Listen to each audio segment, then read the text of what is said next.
பேராசிரியர் காமராஜ் ஆட்கொணர்வு மனு தாக்கல் செய்திருந்ததை அடுத்து ஈஷா யோக மையத்தின் மீதான வழக்குகள் தொடர்பான அறிக்கையை சமர்ப்பிக்க சென்னை உயர்நீதிமன்றம் உத்தரவிட்டது. இது தொடர்பாக சமூக நலத்துறை மற்றும் காவல்துறை அதிகாரிகள் யோகா மையத்தில் விசாரணை மேற்கொண்டு வருகின்றனர்.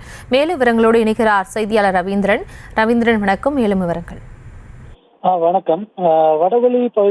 கோவை வடவள்ளி பகுதியைச் சேர்ந்த பாத்தீங்கன்னா பேராசிரியர் காமராஜ் அவர்கள் மகள்கள் பாத்தீங்கன்னா ஈஷா யோகா மையத்தில் இருக்கின்ற நிலையில் பாத்தீங்கன்னா அவர்களை சந்திக்க ஈஷா மறுப்பதாக தெரிவித்து ஆட்கொணர்வு மனு போட்டிருந்தார். சென்னை உயர்நீதிமன்றத்தில் போட்டிருந்தார்.